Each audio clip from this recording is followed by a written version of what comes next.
Hello friends, मैं हूं आपकी दोस्त प्रतिभा शर्मा। द मास्टर की सिस्टम सफलताओं की कुंजी के परिचय भाग 7 में आगे ऑथर बताते हैं कि सदियों से मानव एक अदृश्य शक्ति में विश्वास रखता आया है, जिसके द्वारा यह संसार बार बार रचा गया है। हम इसे प्रभु कहते हैं तथा यह मानकर चलते हैं कि समस्त सृष्टि का संचालक वही है। जहाँ तक व्यक्ति की बात है, उसकी शारीरिक, मानसिक क्षेत्रक उसकी ज्ञानेंद्रियों से नियंत्रित होते हैं। दिमागी हरकतें आध्यात्मिक होती हैं, वे व्यक्तिगत तथा अदृश्य होती हैं। व्यक्ति स्वयं के प्रति चेतन होता है, अव्यक्तिगत भी वैसे ही गुण तथा प्रकार का होता है, पर चूंकि यह स्वयं के प्रति सचेत नहीं होता, अतः इसे अर्धचेतन कहते हैं। चेतन या व्यक्तिगत के पास इच्छा तथा चुनने की शक्ति होती है, इसलिए यह अपनी परेशानियों को हल करने में अनेक अलग अलग किस्म के जुगाड़ लगा सकता है। आध्यात्मिक या व्यक्तिगत सभी प्रकार की शक्तियों का स्रोत है, पर उसके पास वैसी ताकत नहीं, पर उसकी आवाज पर असीमित साधन उपलब्ध होते हैं। यह उस साधनों को मानव दिमाग द्वारा उपयोग करके संभव नतीजे सामने लाता है, चाहे वे पहले से नियोजित न भी हों। अतः आप देखोगे कि यह आपका विशेषाधिकार है कि आप मानवीय इच्छा को उसकी सभी सीमितताओं, गलत धारणाओं के साथ कैसे इस्तेमाल करते हैं, या फिर अर्धचेतन दिमाग का उपयोग करके इन अनगिनत संभावनाओं से लाभ उठा पाते हैं। अतः यह आपके अधिकार क्षेत्र में आने वाली चमत्कारी शक्ति की वैज्ञानिक विवेचना है। बस इसे समझना, पहचानना तथा संभालना है। इसी शक्ति को संभालने का एक तरीका हम भाग 7 से जानेंगे। तो शुरू करते हैं भाग 7। मानसिक तौर पर किसी वस्तु परिस्थिति की रूपरेखा तैयार करने को दूरदृष्टि कहते हैं, पर इसी दूरदृष्टि पर आपका भविष्य निर्भर है। बिना डरे निर्भीक होकर इसके तौर तरीके सुंदर बनाओ, भव्य बनाओ। ध्यान रखो, आप पर स्वयं के अलावा कोई अंकुश नहीं है। आपकी पूर्ति असीमित है। इसे अपनी कल्पनाओं में नए आयाम दो। इसे सर्वोत्तम रूप में अपने समक्ष तैयार करो। मजबूती से इसे अपने दिमाग में तैयार करने से धीरे धीरे यह लगातार आपके करीब आती जाएगी। आप जो बनना चाहते हो वही बन जाओगे। यह एक मनोवैज्ञानिक तथ्य है जिसे सभी जानते हैं, पर दुर्भाग्य से कोई भी इसे समझता नहीं है। व्यक्ति को कार्य करना जरूरी है, ऐसी मेहनत जिसे बहुत कम लोग करना चाहते हैं। इस दिशा में पहला कदम है आदर्शों की स्थापना करना। ऐसा करना इसलिए भी जरूरी है क्योंकि इसी के ऊपर आपके भविष्य की योजनाएं टिकी है। अतः यह स्थायी एवं मजबूत होनी चाहिए। एक आर्किटेक्ट जब एक 30 मंजिली बिल्डिंग की योजना बनाता है, तो उसके दिमाग में प्रत्येक कार्य की स्पष्ट रूपरेखा होती है। यह जरूरी भी है, वे प्रत्येक कदम तोल कर रखता है। इसलिए आपकी मस्तिष्क में जो भी कार्य आप करने जा रहे हैं, उसकी स्पष्ट तस्वीर होनी चाहिए। अगर ऐसा नहीं है तो वापस उसी कुर्सी पर जाकर बैठिए जब तक तस्वीर स्पष्ट नहीं हो जाती है। ऐसा धीरे धीरे होगा। आरंभ में धुंधली तस्वीर होंगी, पर बाद में स्पष्ट होती जाएंगी। रूपरेखा बनते बनते इसकी सारी योजना आपकी आंखों के आगे आ जाएगी। आप स्वतः ही ऐसी योजना बनाने में सक्षम हो जाओगे जो आपको अपने उद्देश्य की पूर्ति में सहायक होगी। आपको अपना भविष्य बिल्कुल स्पष्ट नजर आने लगेगा। अब बारी आती है मानसिक तौर पर बनाई योजना पर कार्य करने की। जैसे जैसे आपके दिमाग में चित्र स्पष्ट होते जाएगा, इसकी बारीकियां, इसे पूरा करने के तौर तरीके एक के बाद एक विकसित होते जाएंगे। विचार कार्यवाही करने की प्रेरणा बनेंगे। ये कार्यवाहियां स्वतः ही तरीके ढूंढेंगी। तरीकों को पूरा करने के लिए सहयोगी एवं परिस्थितियां बनेंगी तथा आखिर में तीसरा कदम होगा वास्तविक रूप में कार्य पूरा होना। हम सभी जानते हैं कि विश्व की रचना का आरंभ मानव के विचारों से ही हुआ था। तो आप संसार के रचयिता उस महान प्रभु के कदमों पर चलना चाहते हो तो आप भी अपने विचारों को उसी तरह कार्यान्वित होते हुए देखोगे। व्यक्ति की कल्पना भी उसी प्रकार की ही चलती है, मात्र अनुपात का अंतर है, अन्यथा गुणवत्ता में कोई अंतर नहीं है। एक आर्किटेक्ट किसी इमारत को बनाने से पहले उसकी कल्पना करता है। उसके विचारों में इमारत की शक्ल निकल आती है, चाहे वह ऊंची हो या नीची, भव्य हो या साधारण। सारी योजना पेपर पर आकार ले लेती है। आखिरकार जरूरी सामान का इस्तेमाल करके इमारत पूरी की जाती है। निकोला टेस्ला, जो कि एक अत्यंत बुद्धिमान आविष्कारक थे, उन्होंने सर्वप्रथम अपनी खोज का स्वप्न लिया। उसे कार्य रूप देने से पहले उसकी कमियों को ठीक किया। उन्होंने अपने इलेक्ट्रिकल एक्सपेरिमेंट में लिखा है कि बिना किसी चीज को छुए ही मैं तेजी से कार्य पूरा कर पाया, पर ऐसा तब हुआ जब उसमें जितने सुधार मैं कर सकता था कर दिए और कहीं कोई तकनीकी कमी या खराबी नहीं बची थी। तब मैंने अपनी दिमागी प्रयोग को भौतिक आकार दिया। तब मेरा उपकरण बिल्कुल वैसा ही बना जैसा कि मैं चाहता था। ऐसा पिछले 20 वर्षों से हो रहा है। अगर आप सावधानी पूर्वक इसे मानोगे तो आप में विश्वास की भावना आ जाएगी। ऐसा विश्वास जो आपके देखे गए सपनों को पूर्ण उद्देश्य में बदल देगा, आप में साहस भर देगा। इससे सहन शक्ति तथा क्षमता बढ़ जाएगी।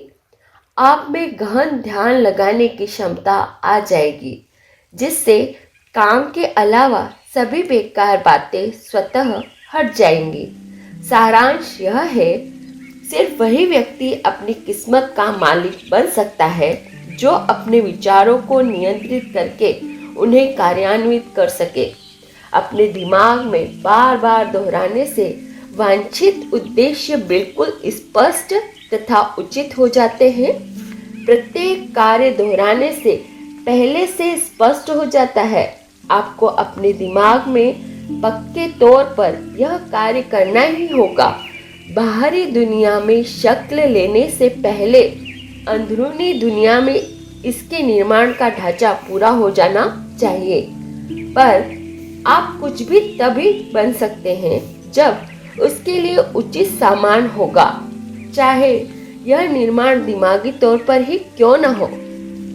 पर ध्यान रखिए कि खराब सामान से अच्छी चीज नहीं बन सकती। यह सामान दिमाग के लाखों सूक्ष्म कारीगरों द्वारा तैयार होता है तथा फिर आपकी चाही हुई वस्तु तैयार हो पाती है।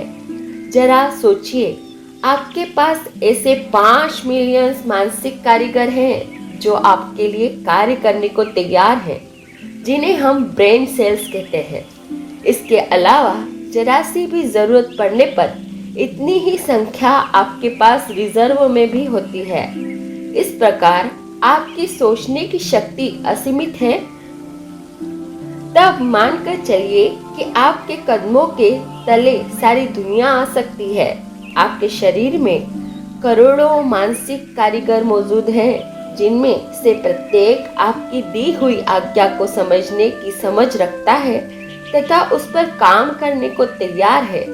ये सभी पुनः रचना करती रहती हैं। इसके साथ साथ उनमें ऐसी मनोवैज्ञानिक शक्ति होती है जिससे वे अपने पूर्ण विकास के लिए जरूरी सभी तत्व अपने पास खींच लेती है।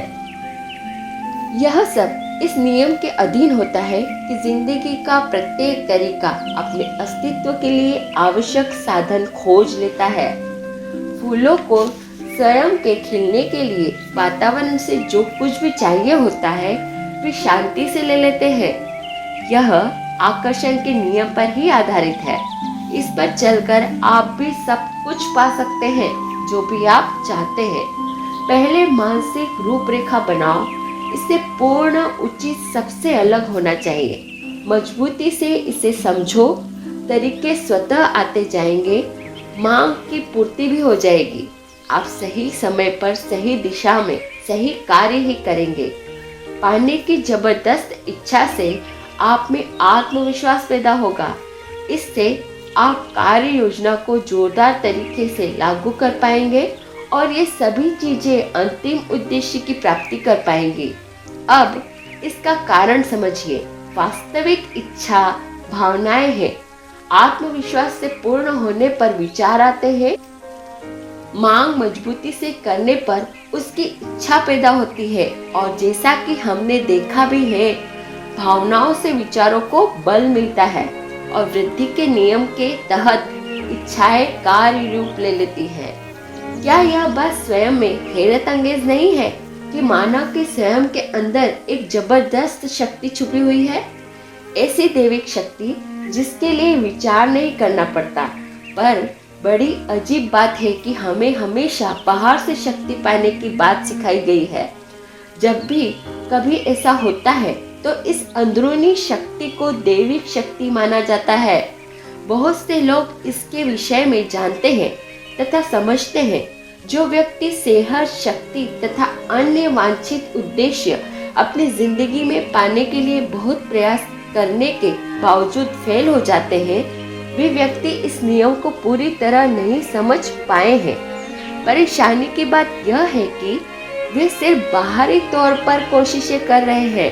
वे यह नहीं समझते कि सेहत, शक्ति आदि वस्तुएं मात्र प्रभाव है, पर इससे पहले इनका कारण ढूंढना जरूरी है। जो व्यक्ति बाहरी दुनिया की ज्यादा परवाह न करते हुए सिर्फ सत्य जानना चाहता है, सिर्फ बुद्धि की खोज करता है, वह स्वयं ही जान लेता है कि यही बुद्धि आपके सामने शक्तियों का स्रोत पैदा कर देगी। इससे ऐसे विचार तथा उद्देश्य प्रकट होंगे जिनसे वांछित बाहरी परिस्थितियां उत्पन्न हो जाएंगी। सत्य स्वतः ही एक महान उद्देश्य तथा साहसिक कार्य के रूप में प्रकट होगा। सिर्फ आदर्शों की स्थापना करो, बाहरी स्थितियों को मत सोचो। अंदरूनी दुनिया को सुंदर तथा धनी बनाओ, बाहरी दुनिया भी उसी का प्रतिरूप बन जाएगी। जब आप आदर्श बनाने की अपनी शक्ति का एहसास करोगे तो यही एहसास आपकी बाहरी दुनिया में भी प्रकट होगा। एक उदाहरण समझिए। एक व्यक्ति पर ऋण है, वह लगातार इसी बोझ के तले रहता है तो ऋण का बोझ उसके दिमाग पर बढ़ता ही जाएगा। हानि से और हानि होती है या फिर एक मुसीबत साथ में अनेक मुसीबतें लाती है। इस प्रकार आकर्षण के नियम के कारण उसकी परेशानियां बढ़ती जाएंगी। तब उचित नियम क्या है? जो चाहते हो उस पर ध्यान लगाओ, जो नहीं चाहते उन्हें छोड़ दो।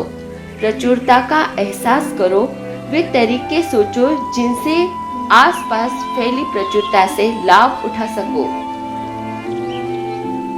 तो दोस्तों, आगे ऑथर इससे जुड़े हुए कुछ अभ्यास प्रश्न उत्तर सहित बताते हैं कि भविष्य में झांकना क्या है। मानसिक तस्वीरें तैयार करना, इस विचार प्रक्रिया का क्या नतीजा होता है? इस दिमागी तस्वीर को तैयार करने से पूरी तरह से हम उस वस्तु को धीरे धीरे आत्मसात करते जाते हैं।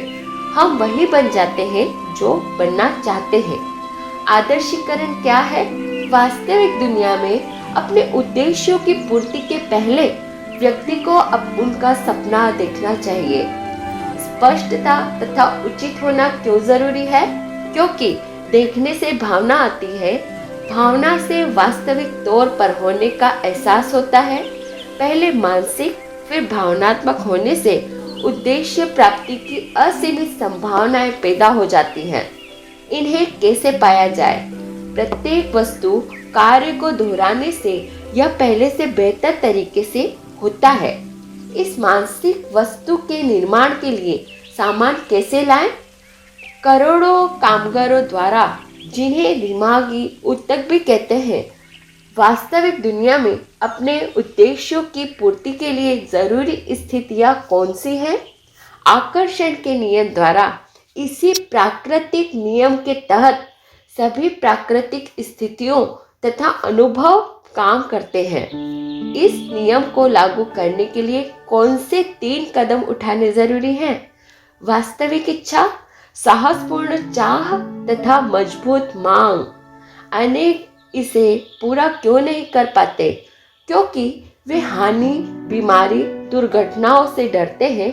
नियम तो अपने संपूर्ण रूप में कार्यरत है, पर नकली डर इस पर हावी हो जाता है। इसका विकल्प क्या है? जो उद्देश्य अपने जीवन में पूरा करना चाहते हो, उन्हीं आदर्शों पर ध्यान केंद्रित करो। तो दोस्तों, आज का 7वां भाग द मास्टर की ऑफ सक्सेस का यही समाप्त होता है। Thank you.